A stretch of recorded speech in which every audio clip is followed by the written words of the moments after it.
Here are 10 fun facts about audio and acoustics.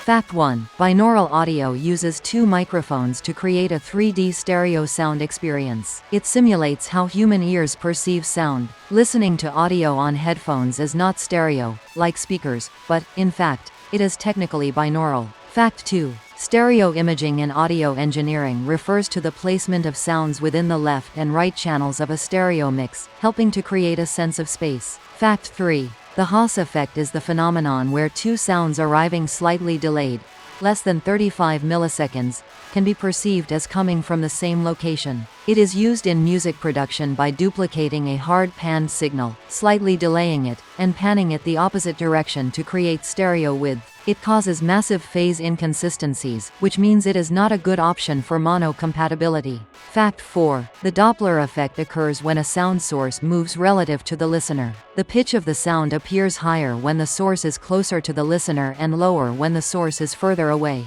For example, when you hear ambulance and pig sirens get closer and further away, the pitch is higher as it approaches, and lower as it passes by. Fact 5. The comb filter effect occurs when a delayed version of a sound interacts with the original sound, causing phase cancellation at specific frequencies, often resulting in a hollow sound. Fact 6. Phase cancellation happens when two identical sound waves are 180 degrees out of phase with each other, and the inversion of the polarity completely cancels both sounds out. Sound waves can also be in varying degrees of slightly in phase or slightly out of phase, which would cause only partial cancellations. This can be an unintentional or intentional effect in audio engineering. Fact 7. Auto-panning is an effect that automates the panning of a sound, moving it from across the stereo field over time, creating a dynamic, shifting sound. There are many software plugins that accomplish this, and it is mainly used as a creative effect that creates an incredible sense of width. Fact 8.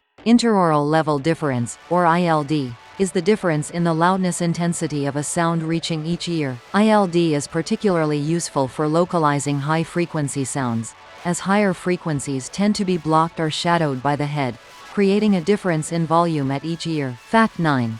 Interaural time difference, or ITD, is the difference in arrival times of a sound at each ear. ITD helps us localize sound sources in the horizontal plane, allowing us to perceive the direction of the sounds that are around us, like footsteps or a moving car. Fact 10. Binaural localization involves using both ITD and ILD to determine the location of a sound source in space. The brain processes these cues to form a perception of the sound's position relative to the listener. Please consider showing support with a like, comment, subscribe, and follow for more content in the future.